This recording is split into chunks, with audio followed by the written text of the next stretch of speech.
Hello, rock band. Hope all is well. Today I just have a short and sweet lesson for you. Try to keep it nice and quick, not too much information, but we go over the pentatonic scale, and for the piano, we continue that arpeggio riff that we were working on last week. This is some really great stuff. It's a lot of times all you really need to learn how to improvise. So you can consider this your intro to improvisation if we haven't gone over it yet in class. The scale I chose actually is directly relevant to the songs that we're playing. So for Take On Me and for my Suder class, we got the beat. This is the scale we would use if we wanted to improvise over it. So check it out. You can play it over the songs. And I would even recommend playing these scales while you're sitting at the TV or something with your practice pad or your guitar or your bass. Piano, unless you have a portable piano, might not work as well, but hope you enjoy, hope you have fun with it, and yeah, let's check it out.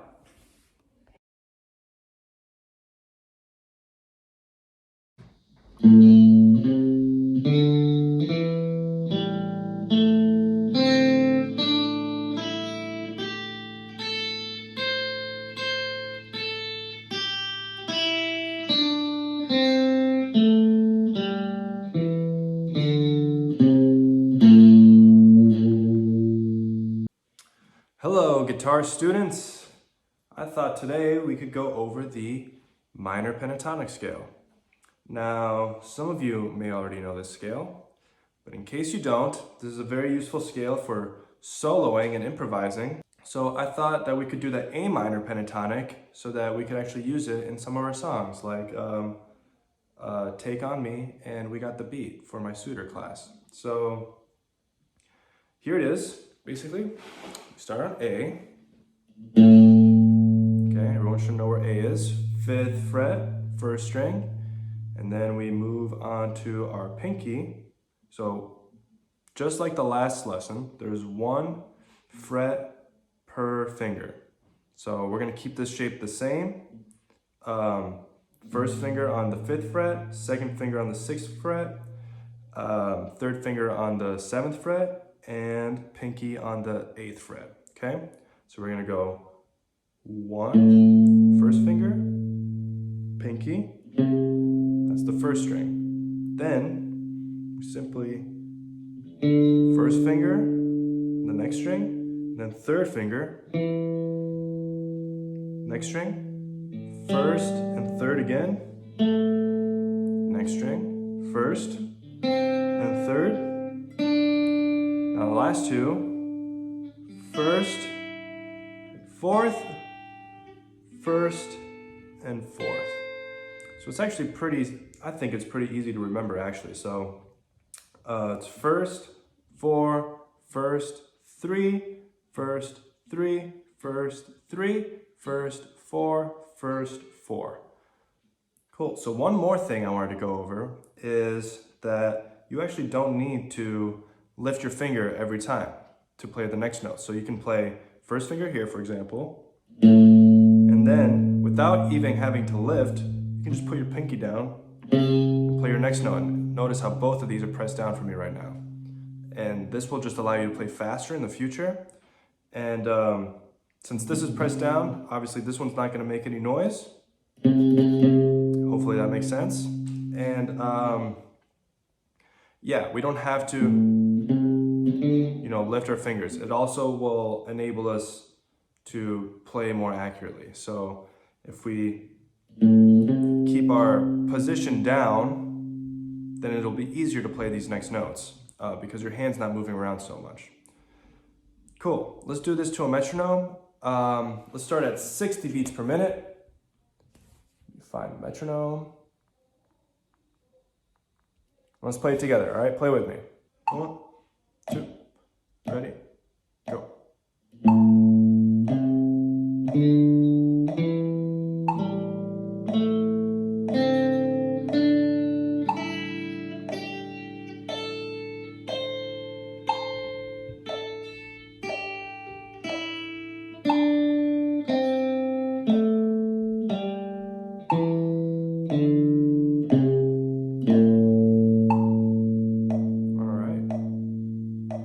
if you can do that, you're in great shape.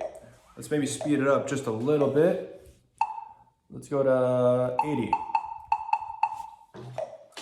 This can be our goal tempo for the week, okay? Here we go. 1, 2, ready, go.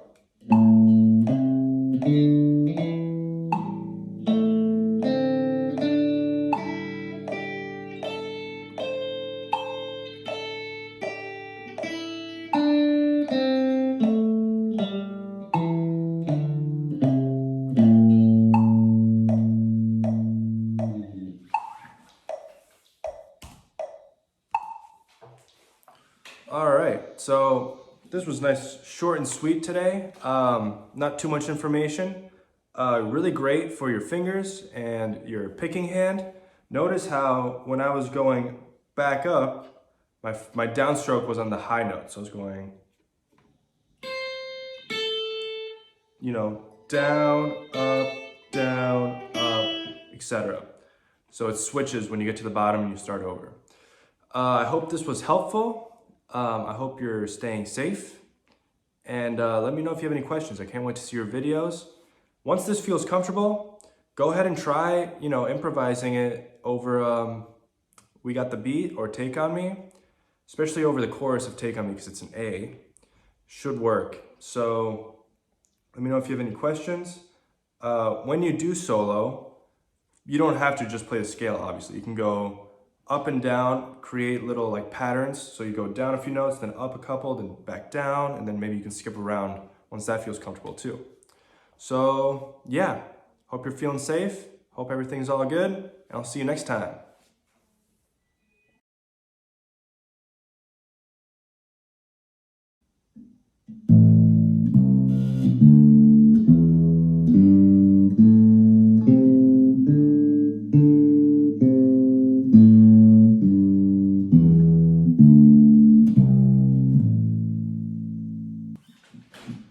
Hello, bass students. Hope all is well. I got a short and sweet lesson for you. We're going over the A minor pentatonic today. Now, the pentatonic scale, which I just played for you,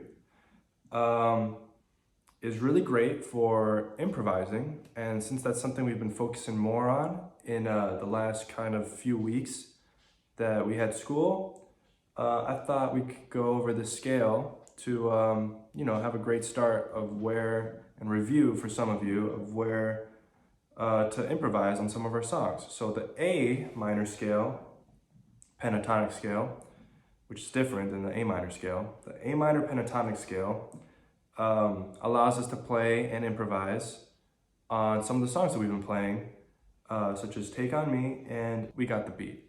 So here it is. Basically, it's pretty simple, I believe. It's we want to start with our first finger on A. Now, just like last week, we're going to play these scales with one finger designated to each fret. So we're basically on our first string going to go 1, 4.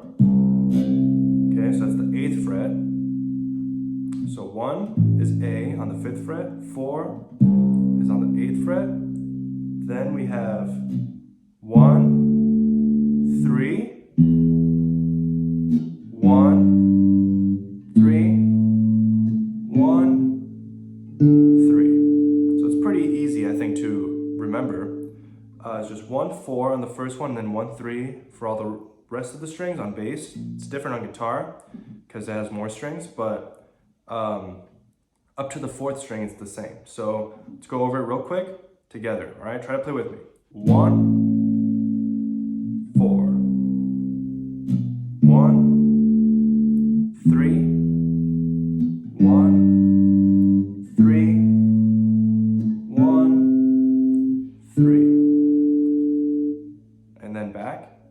3, 1, 3, 1, 3, 1, 3, 1. Now, I don't know about you, but this pinky on the top string, I think is the hardest note to play in this whole scale. So let's really work on strengthening that pinky and try and get rid of that buzz. Sometimes it's really hard, especially when you play it a little faster. but let's give it a shot. So let's play to a metronome. Why don't we start at 60 beats per minute. Let me find this metronome here. 60 beats per minute. All right, here we go.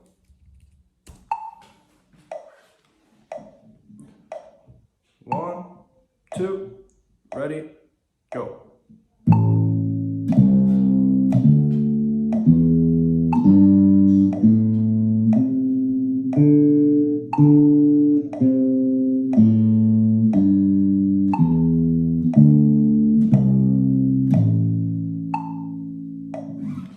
Cool.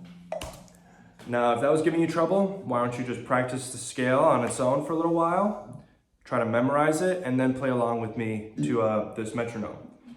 One other thing that I forgot to mention is that I am alternating my walking fingers in doing so. So every time I hit my first finger, it's usually my other first finger on my right hand, and then every other finger is with the second walking finger, which is the middle finger. So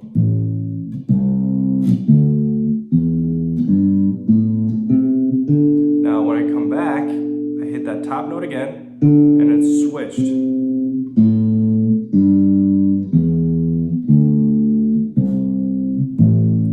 Hopefully that makes sense. And really good exercise for your walking fingers as well. So let's do one more at 80 beats per minute. Here it is. And yes, you have to play along with me. So if you have your bass out, let's do it. 1, 2, 3, and.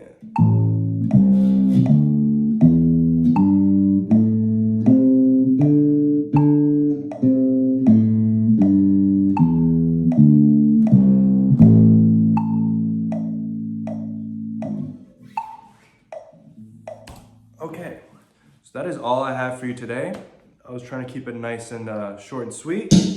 Hopefully this was helpful. Notice how when you play these notes on top of We Got the Beat or Take On Me, they should sound in harmony with the song. So yeah, work on it. Work on these walking fingers. Incredibly helpful scale. There's musicians that, you know, have their whole career based off of this scale. And there's also multiple ways to play it. This is the first position, but there is a sliding technique as well, which maybe I'll go over next week, because then that'll really allow you to open up your playing. And yeah, that is all I have for you today. I hope all is good. I hope you're staying safe. Can't wait to see your videos. And yeah, that's all I got for you. So I'll see you next week, all right? Bye now.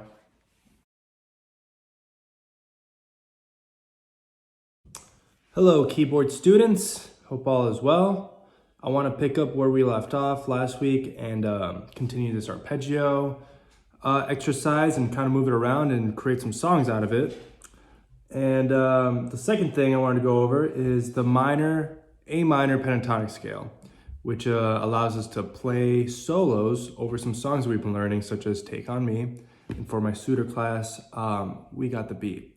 So A minor pentatonic, just memorize the notes, all white keys, pretty straightforward, and you should be able to solo, play some crazy stuff on it, so that we can learn how to improvise and keep going with all that. Cool, let's get started. All right, so the first thing I'd like to go over is the continuation of what we started last week, which was the arpeggio, if you recall, on C. And really, we were playing it both-handed, so. Okay, hopefully that feels comfortable by this week. What we're gonna do now is we're actually gonna move it around and create a little song out of it. This isn't a specific song, it's actually many songs, many pop songs. It sounds something like this. And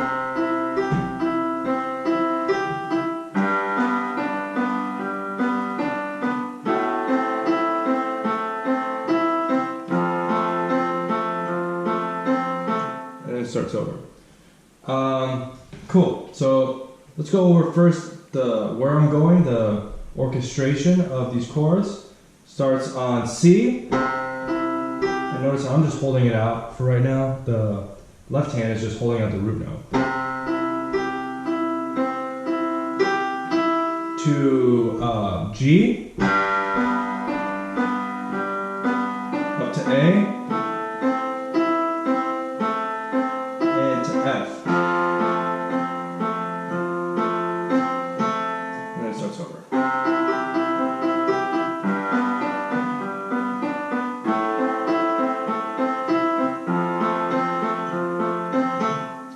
Not too bad, especially if that arpeggio starts feeling good. It's nice to move it around and see how you can actually start playing songs just like that. Now what we should work on, or a good thing I think that to work on, would be to take your left hand and actually put your pinky on F and assign each note to a specific key, each finger to a specific key, and we're going to play the arpeggio, but without moving our left hand at all. So for example, our thumb, if our pinky is on F, our thumb is on C, so we hit our thumb for C, and then when we move down to G, we use our ring finger, then next note, middle finger, and pinky. So when we play piano or any instrument really, we want to learn how to be as efficient as possible. So this is a great way for our hand to not even have to move and just get used to our different fingering. And it also helps with coordination. So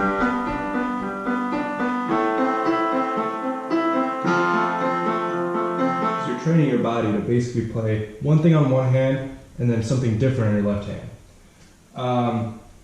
Cool, would love to see you play something like this in your next video. It shouldn't be too much information. Again, the root notes is just C, G, A, and F in that order. Or you can make your own order, but that's the order I played it in. And I'm just doing the arpeggio. Same exact thing on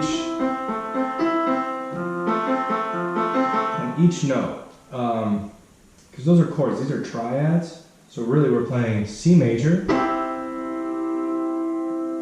G major, then we're playing A minor, notice how this is a little bit more sad, by itself, and then F major. So it's all white keys, same pattern, just moved around, and this is how we start to play, you know, some pop songs. And try moving it around. So I have not even tried this, but if we go, you know, to C, we go, what happens if we go straight to F? Back to C, maybe to G,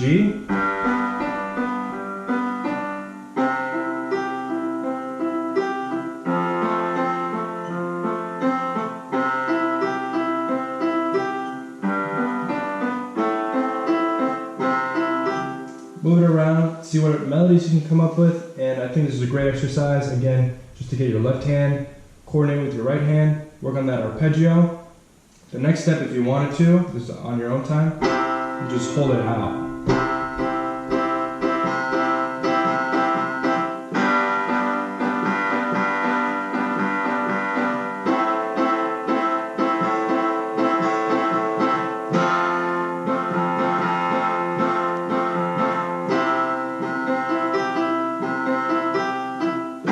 Come up with your own patterns. So yeah, hope this was helpful. The next thing, and this is what all the other instruments are, I'm teaching on all the other instruments, is the A minor pentatonic scale.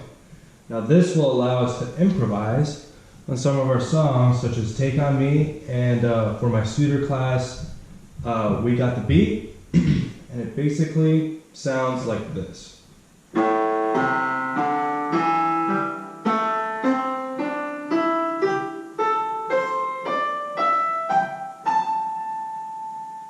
Okay, not too bad, not too many notes, just 5 notes, all white keys. The notes are this, so we start on A, then we go straight to C, we skip B, so A, C, D, G. And then we start over right here, because this is the next note is A. All white keys. So that's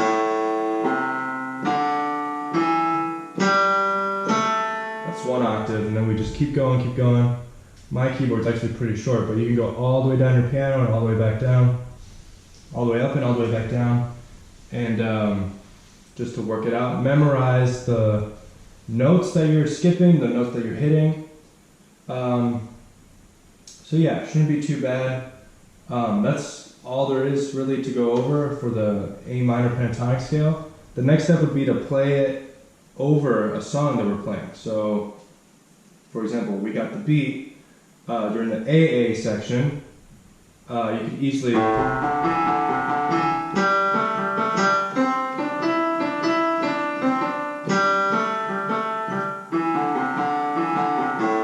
see, I'm just playing the notes randomly, and all those notes would work.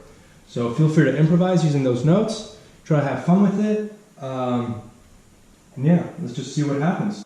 All right, tried to keep it short and sweet for you this week. Hope that wasn't too much information. I know I gave you 2 activities or exercises. So just pick one of them for your videos or both, up to you. Always love seeing your videos, so whatever you want. I really like that arpeggio. I think it's great for learning how to play actual songs and coming up with your own songs as well. The pentatonic scale, that is just the shape for the A minor pentatonic scale, which is relevant to our specific songs, but that scale in and of itself is great for all music. It's great for improvising. And yeah, I hope you have fun with it. I can't wait to see your videos, and I hope all is good. That's all I have for you this week, so enjoy, and I'll see you later. Bye.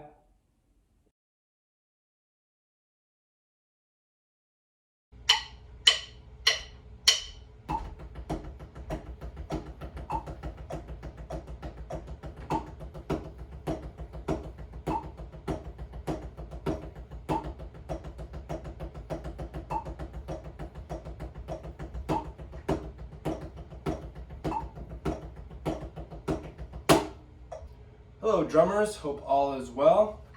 I got a short and sweet lesson for you today. Just gonna go over some rudiments. So this is just hand technique. This was gonna let you play nice and quick, nice and precise, and let's get into it. So the first part, everyone should know this, we're just gonna play our singles, like so. And I'm thinking 1E and a 2E and a 3E and a 4E and a 1E and a 2E and a 3E and a 4E and a, which is 16th notes. So those are our singles. Then we got our doubles.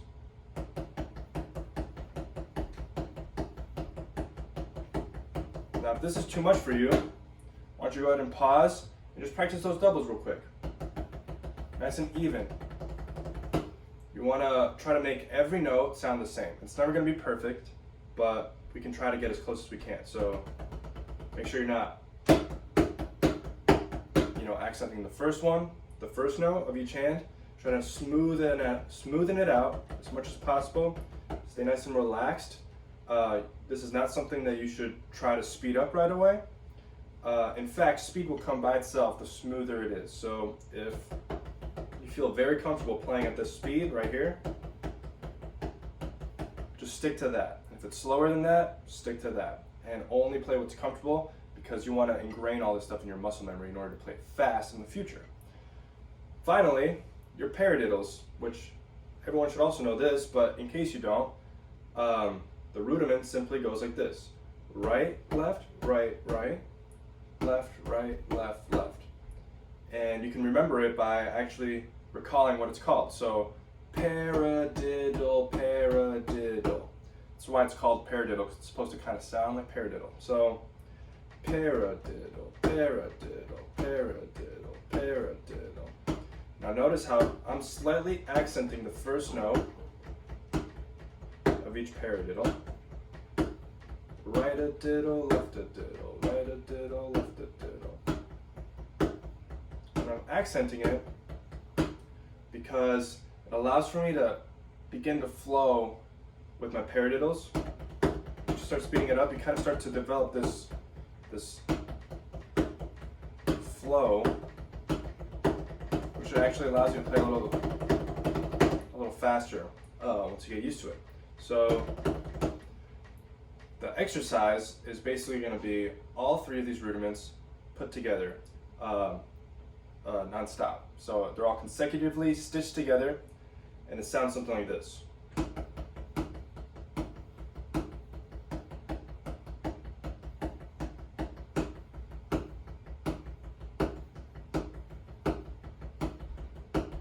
Now I'm playing one measure of singles, one measure of doubles, and then 2 measures of paradiddles at the end. So a total of 4 measures. Cool, so let's give it a shot at 60 beats per minute. So here we go. Now think 1E and a 2E and a 3E and a 4E and a...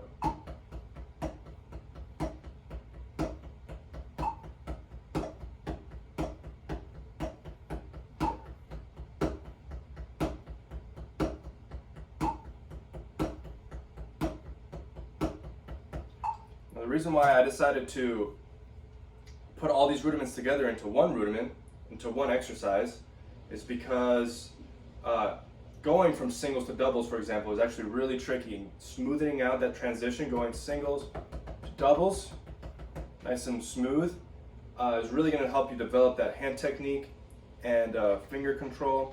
So it's actually pretty tricky. So if any of these rudiments are giving you any sort of trouble by themselves, then why don't you work on each one individually, and once they all feel comfortable, you can put them together.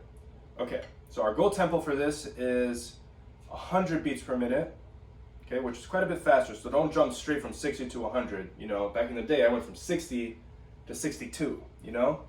So work your way up. Again, if you feel any tension speeding it up, then you're going too fast. So nice and relaxed, here we go. 2, 3, 4, 1E and a 2E and a 3E and a 4E and a...